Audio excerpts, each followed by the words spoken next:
Hello, once again, I welcome you back to my YouTube channel. And in this video, we are going to be looking at Terraform state file locking. Terraform state file locking. Now, Terraform has introduced a new service known as native state locking, which is a modification and an improvement on the existing state locking system. Before now, or before the introduction of native state locking, for you to lock your state file, you will need a combination of two services, an S3 bucket and a DynamoDB table.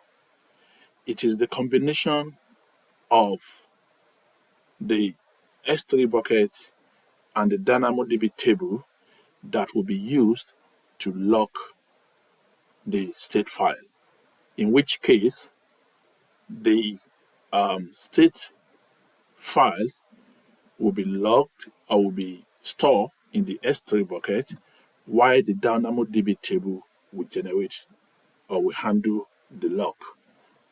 But now, Terraform or HashiCorp has, which is the owner of Terraform, has improved on this process by creating a native service called native state locking, which would not require you to use DynamoDB table anymore. With just your S3 bucket and some specific configuration, you will be able to state lock your Terraform state file.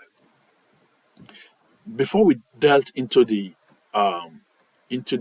demonstration or explanation of this concept, let us first understand what is Terraform state file. Now, so Terraform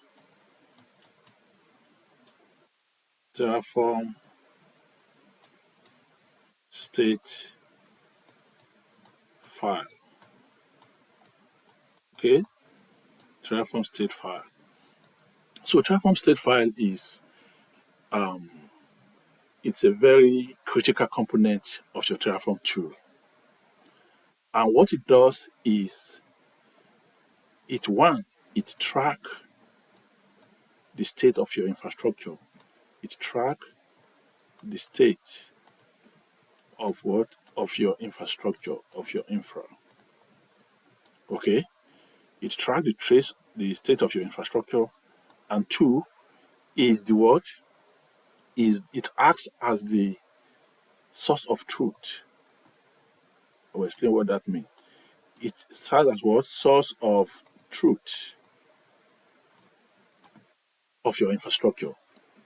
Now, after you must have created your Terraform code and you initiate it by Terraform init, now when you run the Terraform plan or Terraform apply, a state file is going to be created, and that state file will give you the current state of the infrastructure that is about to be created or that has been created.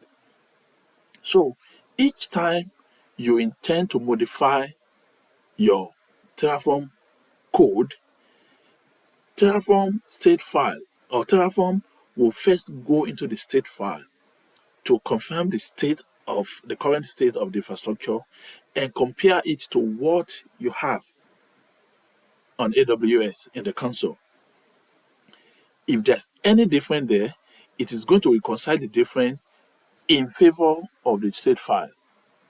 Let me take, for example, let's assume you have created, this is your AWS console, and this is your Terraform tool where you have your state file. Okay, you have the state file here, and this is the console. This is your Terraform console. Let's assume you have created an EC2 here, and let's say the instance type the instance type of the EC2 is a T2, let's say micro. Okay. If you come back here, that is when the EC2 was first created. Now, if you come back here and you change the instance type to, let's say, T2 small. Okay, let's assume you change it to T2 small, and you run Terraform apply, or maybe Terraform apply, as the case may be. Let's assume you run Terraform apply. What the state file does is Terraform will come into the state file and look at what you have here and compare it to what you have in the console. Any difference that is here, Terraform will resolve that difference in favor of what? Of the state file. So in that case now, after you run Terraform apply will change the T2 micro that you have here to T2 small, because the T2 small is what the Terraform state file has. And Terraform state file is the only source of truth. Whatever you have on your Terraform state file is what is expected to happen on the console. So for example now, if you go ahead and let's say manually you change this one to what? T3, or let's say you change it to T2 medium. Okay, let's assume you change it to T2 medium. And on your state file, you have what you have is what? T2 small. Okay, you have T2 small on the state file, and you have T2 medium. You have manually gone onto the console and manually change it to T2 medium. When you run Terraform apply, Terraform will go into the state file and look at what you have here. Oh, what I have here is T2 small. But in the console, what I have is what? T2 medium. Terraform will run and revert it back to what? T2 small. It will change this one to T2 small, because Terraform state file is the only source of truth, and whatever you have there is whatever you're going to have in the console. So it is a very important file, and you don't play with it. You don't mess with the file. Now, in one of my previous video, there's a way you can modify or you can control the behavior of your Terraform actions. In one of my videos that pop up on your screen, I explained that you can constrain Terraform not to carry out certain action using something we call Terraform lifecycle, which I said just pop up on the video. You might want to check it out. So in that case, you can ask Terraform, you can configure your Terraform code in such a way that it's going to ignore any changes. So for example, now, if I have gone onto my console and manually change it to T2 medium, even though state file is having T2 small, if I run Terraform apply, if I use a particular concept of Terraform lifecycle that is called ignore changes. If that ignore changes, Terraform will go into the console, even though Terraform state file is having T2 small, but the console is having T2 medium. Terraform will not change it. It will leave it to run as T2 medium. But that is if you have changed it. But by default, what Terraform does is it will always reconcile whatever infrastructure you have on the console in favor of the state file. Now, that is what Terraform state file is. And Terraform state file is named in your Terraform file. It is generated as what? Terraform.tf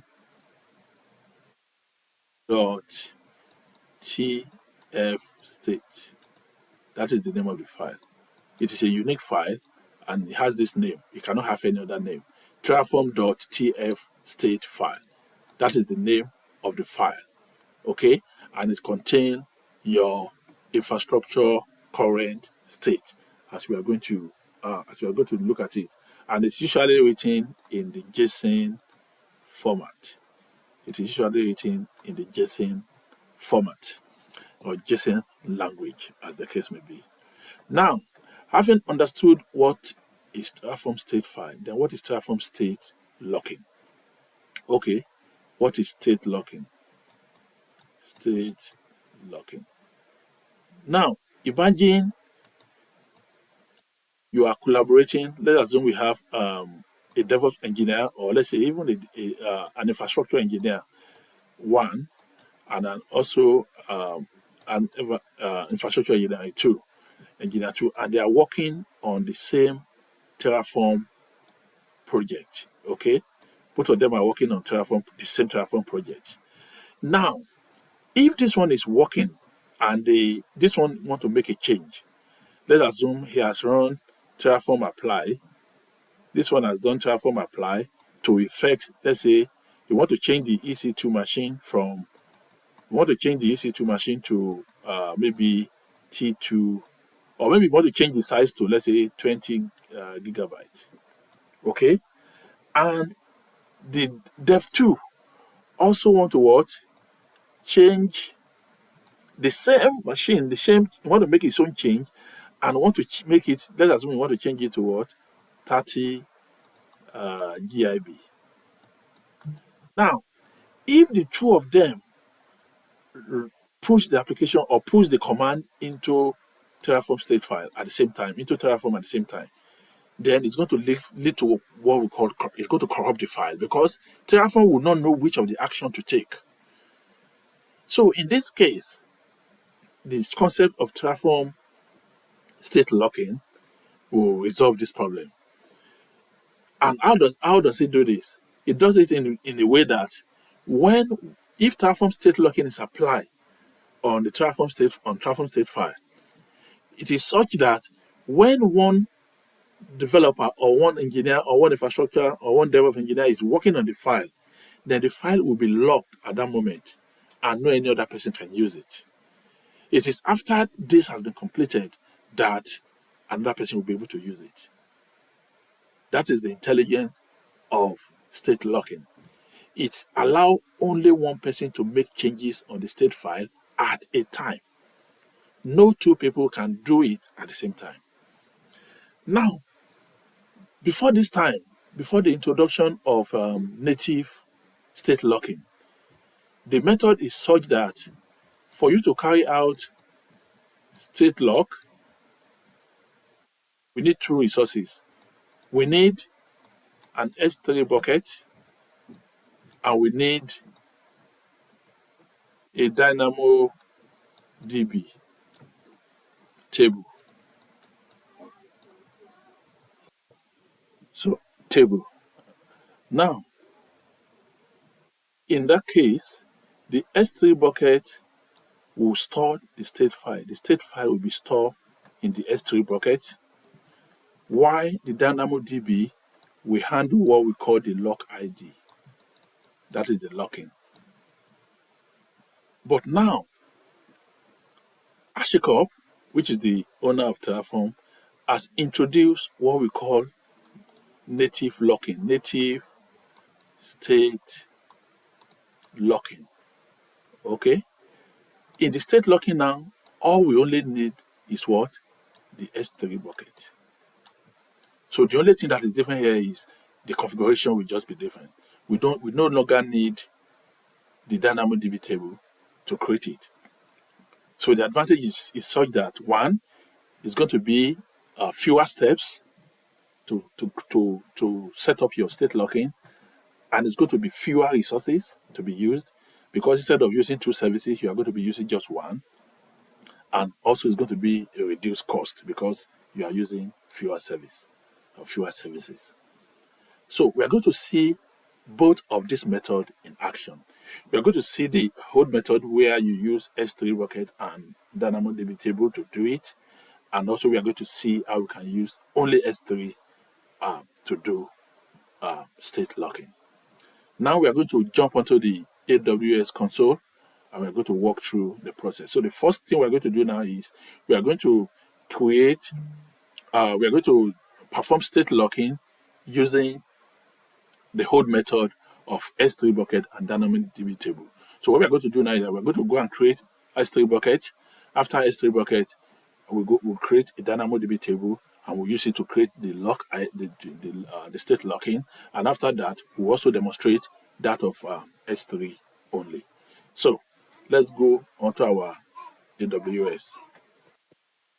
So let's go on our AWS console. Okay, so let's click on S3 And I already have it at the top here, or you can just come here and search S3, and you can open S3. Okay, and so now you click on create bucket. So we are going to give it a unique name. We'll go for general purpose bucket. I'm going to give it 123 for it to be unique. My Terraform state bucket 123. So I'm going to leave it as ACL disabled because we want security. To your Terraform state file has to be very secure. Also, we are going to keep public access blocked. Versioning, yes, is one of the requirements. We need to select enable versioning. Okay, and for the encryption, I'm going to go for the server-side encryption. Also, if you prefer to use KMS, you can take the second one too. That is fine. So, but I'm just going to go with the server-side encryption, the SSE S3, and the bucket key. That is okay. And I think this is fine. We'll just go ahead and create the bucket. So we are going to create the bucket now. Oh, sorry, you said this name already exists. So let me use ABC. My Terraform state bucket ABC. Let me try that. Okay, I think that is working. So the bucket has been created now. So the next thing now is to create the DynamoDB. So I'm going to go onto my console and search for DynamoDB, and I'm going to open it in another tab. Open it in a new tab. Okay, and the first thing you want to look for is you want to look for the DynamoDB create table. Okay, you click on create table, and you're going to give it a name. Okay, let us give it Terraform lock table. You can give it any name you like. Terraform lock table. Okay, that one is okay. And then under the partition key, you have to set it to lock ID, and the value has to be string. And under the sort key, that is optional, you are fine, you can just leave. But this has to be lock ID, has to be like this, okay? Lock ID. You can't use any other thing there. Then after that, we'll go to the table. That's standard. Table class is DynamoDB standard. That is fine, and the capacity is on demand, so that you only pay for when you use it. And what other thing do we need? I think we are fine now. We've given it a name. We've selected stock lock ID. The table class is DynamoDB standard, and the capacity mode is on demand. So we can go ahead now and create the table. So now we have the DynamoDB table is being created. Now, the next thing we are going to do now is we are going to generate a simple Terraform code, maybe to just create an EC2, and let us see state locking in action. So I have a code here I have prepared just to use, and I will explain to you how we are going to use it. So let's see. Let's go to our VS Code. This is my VS Code. Let me open a terminal. I'm going to be using WS Ubuntu. So I'm going to touch a file, and I'm going to call that file Terraform EC2 DynamoDB lock. That is I want to create a directory. Okay, let me clear the screen. I like to clear the screen a lot. So I'm going to make a directory, and I'm going to call it Terraform EC2 DynamoDB locking. Okay, and I will create it. I will cd into it. Terraform. I'll cd into the file. Locking. I'll clear the bracket. I'll clear the screen. Now I'm going to create files to create my EC2 machine. So I need to I'm going to create some file touch This first file I'm going to create is the provider file, provider.tf. I will also create variable.tf, variable.tf file. I will also create ec2.tf file, ec2.tf file, and I will also create now the one that will handle the state log, backend.tf. Now, normally your Terraform would have created the state file in the root directory. But when you provide a backend file, you are telling Terraform to store the state file in that backend. And that backend will now provide where, and that will be the S3 bucket. So I'll create these 4 files. Okay, and I'm going to open the 4 files. So I'll just type code, period, and I will click enter.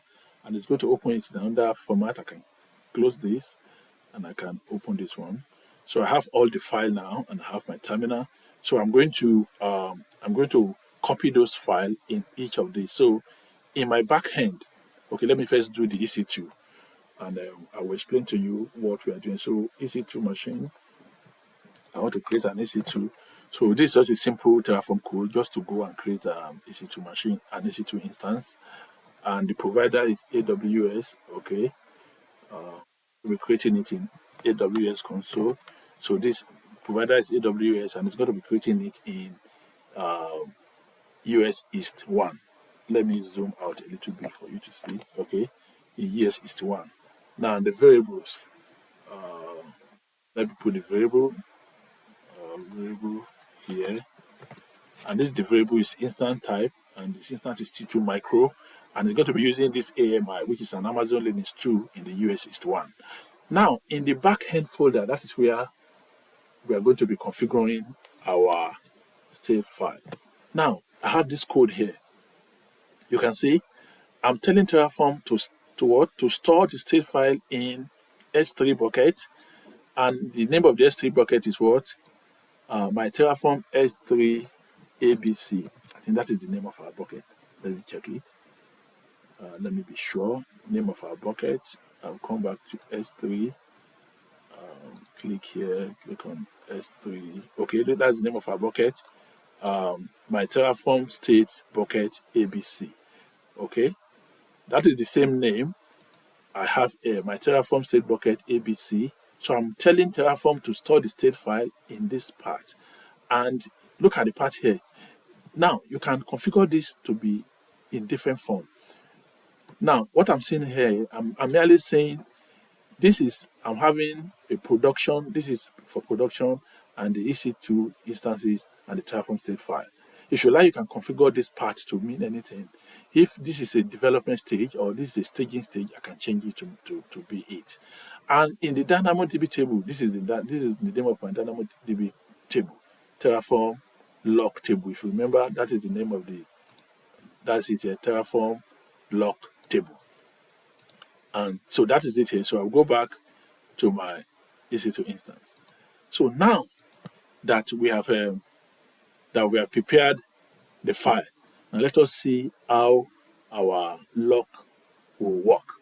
So I'm going to split my tab into two form. Okay, this is one of the terminal. This one of the terminal. This one of the terminal, and here too, I'm going to be creating the second one so that we can see how this can affect the state locking. So I will run the command here first. I will see how, if I attempt to run the second command here, how state locking will affect it. So the first thing I'm going to do is to run Terraform init. So I run Terraform init on both terminal. Terraform init. Now we are going to see how Terraform init will work. So Terraform init here, I will click enter and I will come here to and click enter. So Terraform init is being run on the 2 terminal, as you can see. So we are waiting for it to be completed. Okay, it is completed here, and it's also completed here. So I'm going to clear the screen. I'll clear the screen here, and I also clear the screen here.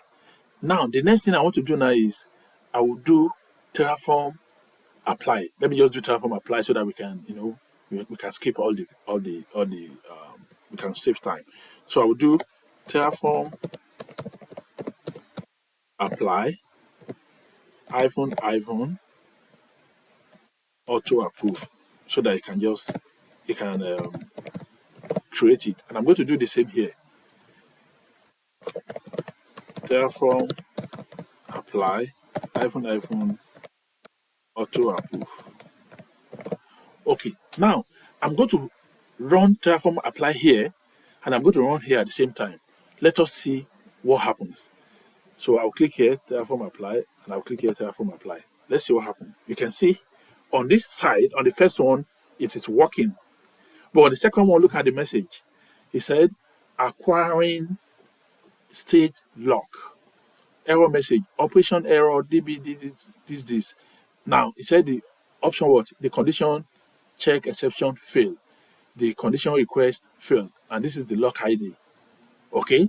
Now, if you read under it, said Terraform acquire a state lock to protect the state from being written by multiple users at the same time. So that is why now someone working on one terminal would not be able to interfere with the one running on the other terminal. And that is the job of, or that's the work of Terraform state file locking. Now, if you go back into our AWS console, and if you go into the bucket, if you click on the bucket, you will see production. Just let me take you back to the console, and you will see here. Now you see here my key part is production in EC2 instance and the Terraform state file. So if I go here now, you will see after the bucket I have production, and after production I have the EC2 instance, and after that I have the Terraform state file.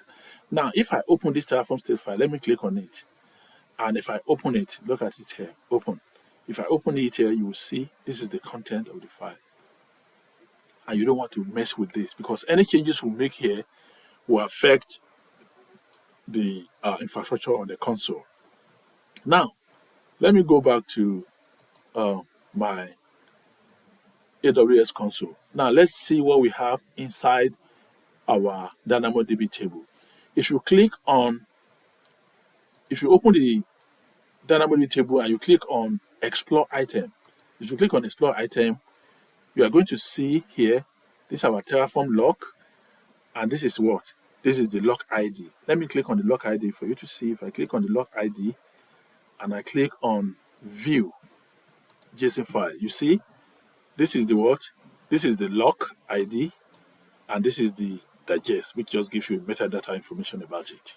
So this is how state lock works.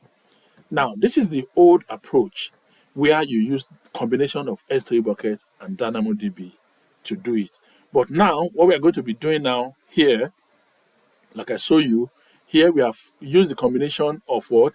S3 bucket plus DynamoDB to do it. But now HashiCorp has introduced a new method where you can only use your S3 bucket, and that's the one we are going to be looking at now. So the first thing I want to do now, I'll go back to my console. Let me destroy the AWS console here. I will come here. Now I can come here and work. I can say, I'm going to try the same thing. You still see that it's going to work. So I'm going to come here. I'm going to clear the screen. I will clear the screen here. I will also clear the screen here. Clear the screen. I'm going to come here. I want to destroy the AWS infrastructure. So I'll just go up, and instead of apply, I will use destroy. I will use destroy. I will also come here on the other side here. Instead of apply, I will do destroy. So destroy is to destroy the AWS infrastructure. Destroy. Okay. Now I'm going to click enter here on this other side, and I'm going to do the same thing here. Let us see if state lock will allow you to work. So I've done Terraform destroy here, and I'll come here to and do destroy. Let us see. You can see it also fails here, but it's working here. Why? Because state lock will only allow one action at a time. Okay, so now this is how state locks work. Now let us go and demonstrate how we can use our the new Terraform service, which is called native state lock, where we do not need to use DynamoDB table. So okay, now that the destroy is complete, so I'm going to clear the screen. I'll clear the screen on both sides. So what we're going to do next now is I'm going to go clear the screen. Sorry, clear. So I'm going to go and destroy. Sorry, I'm going to go here and destroy the DynamoDB. So I'll go to my DynamoDB table. This is my DynamoDB. I think it's here. Okay, not here. I will search for DynamoDB. I'll open its new tab. Okay, it's already here. So I'll just go to DynamoDB and I'm going to destroy the table because I don't need the table again. So this is the table. I will go here and I will delete the table. I will tap confirm.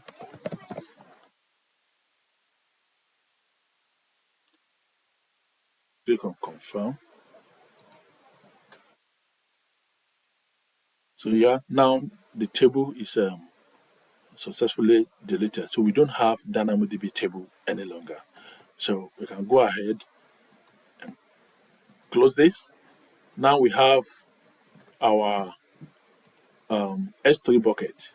Now we have to create a different S3 bucket because the configuration is different. So now how do we do this? So I'm going to go back to my S3, Amazon S3, and I'm going to create another bucket.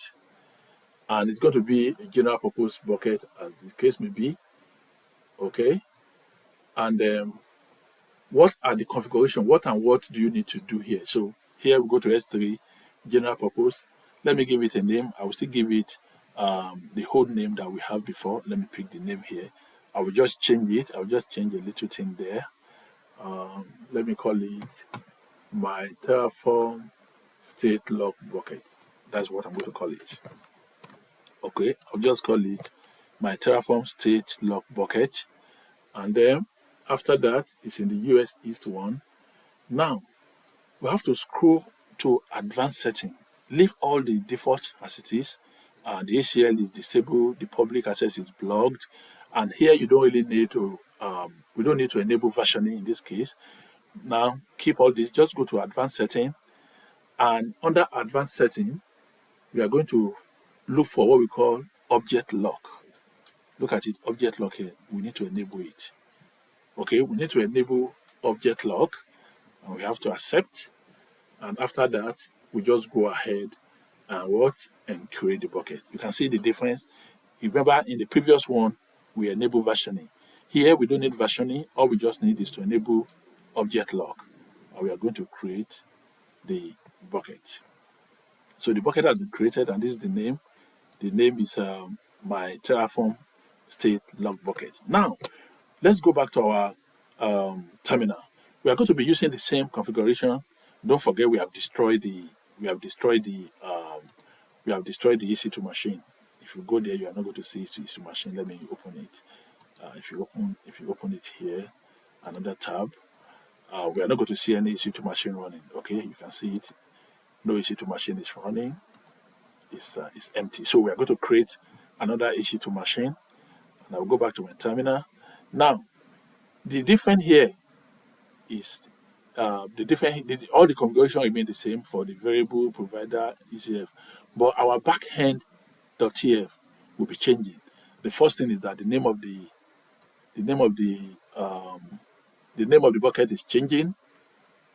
Okay, the name of the bucket is going to change. That is the first thing. We're going to change the name of the bucket, and we replace it by the name of the bucket, my Terraform state lock. Okay, we are going to keep. Let's change this one to, instead of using prod, let's use def. Okay, and in the US East one is true. Now, instead of using DynamoDB table, we are not going to use DynamoDB table. We are going to be using what we call use state locking. Use underscore lock file. So this is what we're going to use. And instead of this, we just put true. Okay, just put true. Okay, so this is what we are saying now. You can see the difference between the other one. The other one is using DynamoDB table, but this one is not using it. So here we just have the S3 bucket. We have the path to our location in the S3 bucket, which is the key. Then we have the region, and we have the encryption, and we also have this. So the whole thing is the same. We just go ahead now and let us run it. So I'm going to do Terraform init again. Terraform init in both spaces. Terraform init here. Okay, the backend has changed, so I need to reconfigure it. Sorry, because I've changed the backend, so I need to reconfigure. To just me Terraform init.